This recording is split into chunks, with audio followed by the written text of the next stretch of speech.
10 recruits, 6 months, 1 mission. This is the journey to becoming a Durham police officer.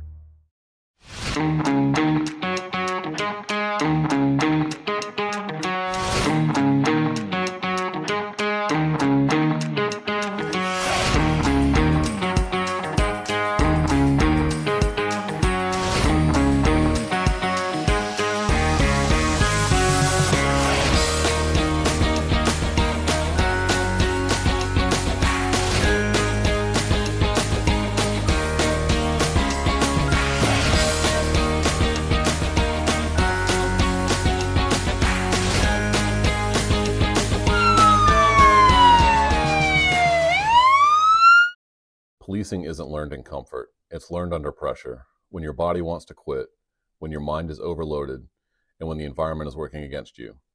This quarter, recruits are pushed, physically, mentally, and emotionally, to see who can stay focused when chaos takes over. You're officially at the halfway point. How does it feel? Feels good. It feels exhausting, but it feels good. It's been interesting so far. Like, you've had your highs, you've had struggles, but knowing you're halfway there just makes you like all the more determined to survive the next 13 weeks. What's something about law enforcement or policing that you learned during this process that you didn't know before coming into it? Ooh, that's tough because there's a lot. I didn't really know anything about law enforcement before I started over here. That's an honest answer. Yeah, I didn't really know anything, but shooting was definitely humbling.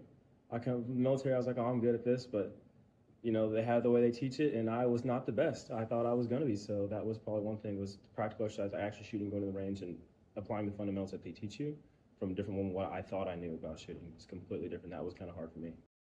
When you think about it, if this applies, what has changed about you since the pre-hire phase? I would say the way I learn has changed a lot. I'm normally like a pretty visual person. If I can see something, see it done, I do it, I'm good. But hearing a lecture and then having to read it myself and then understand, put it in context in like scenario-based situations, I've had to relearn kind of the way to learn. Essentially, I'd say that's probably the biggest thing. One of the biggest milestones at the halfway mark is tear gas exposure, a requirement meant to give recruits firsthand experience with a tool they may one day use. Hey, I'm Sergeant Schneider with the Durham Police Department Selective Enforcement Team. We're just finishing up day 1 of crowd management training for our basic academy. Academy 62 has had a morning full of lecture of crowd management and an afternoon of CS, chemical munition exposure. It's imperative to experience the effects of it firsthand, as well as the opportunities to decontaminate, so they understand how this device is used, how the chemical munition is used effectively, and how easy it is to decontaminate once they're done with it. They've done a fantastic job.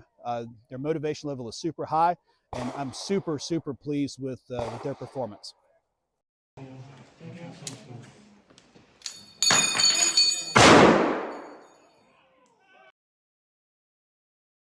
Dad retired Yes, from ma'am. DPD, and you have a brother that's currently ma'am. in. Like, what kind of conversations have y'all had, if any? They really like hearing my screw ups, and especially with getting the tear gas last week. They like seeing the pictures and hearing the stories from that. But they've been there for all the the harder tests we've had. Supporting me and let me bounce questions and ideas off of them, and seeing the differences and how the state has the information laid out versus how it might actually work out in real life policing. You're good. Brown, we gotta keep him in the right direction.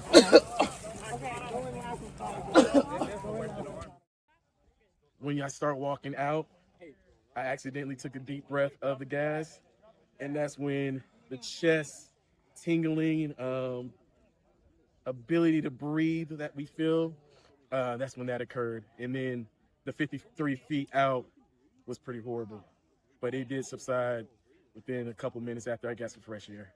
How are you feeling right now? Much better than being inside that box. Since you started this process, has there been a point where you second guessed if you made the right choice to pursue this career? It's been moving so fast that between studying and PT and everything, I really haven't thought about that. I feel pretty much at home. I feel pretty good. Yeah, I feel like I fit in. Like the puzzle pieces are lining up matching. Not every challenge is conquered on the first attempt.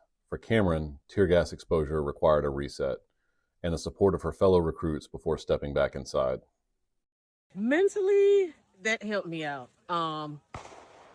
Because inside I was just like, I gotta do this, I gotta do this. But having them come swarm me and give me more confirmation that I can do this and that I will do this, that helped me. It warmed my little heart.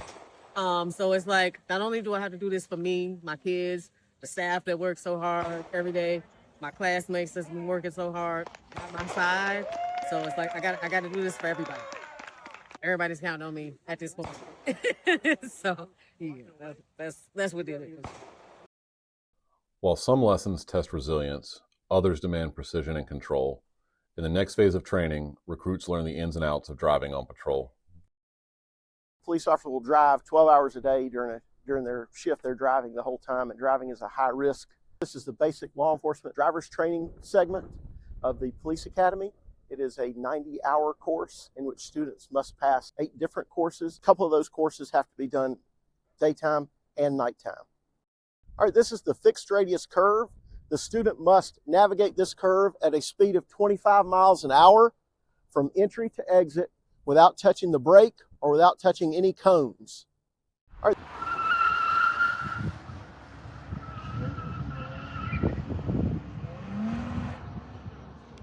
Drives 12 hours a day, so it's definitely a high risk area of law enforcement, one that we want to be as safe as possible.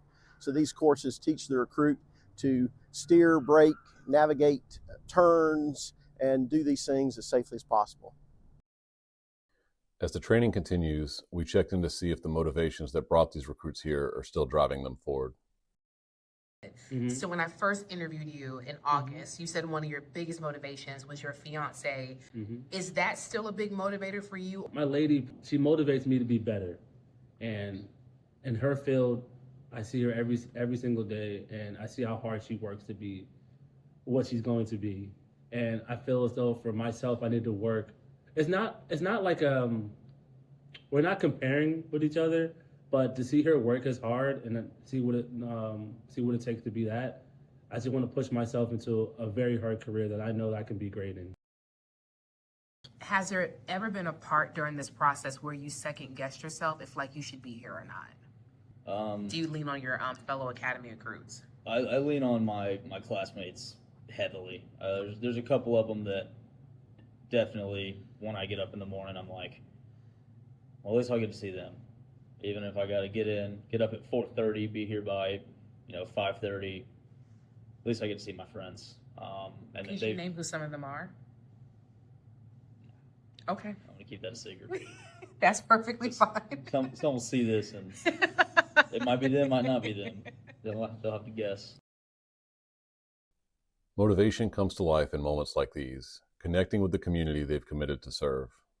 Being born and raised in Durham, that was a slight motivator in the beginning, but now I think it's increased even more just because who's going to make a difference? And if I want to help my community, I got to be a part of the change, and how else to change. If I don't want to get into politics or something like that, I mean, this is kind of one layer, one position that I can definitely help. But policing isn't only about community engagement. It also requires precision and responsibility in critical moments, where officers must respond and piece together exactly what happened. So over the last 2 days, we've been teaching Academy 62 how to do basic crash investigations. So that includes things like interviewing drivers, evaluating their statements, the damages to the cars, learning how to attribute contributing circumstances to crashes, determining what happened, who's at fault, and things of that nature. Today, we are doing 6 different scenarios out here with all different varying types of crashes that they run into when they're on patrol.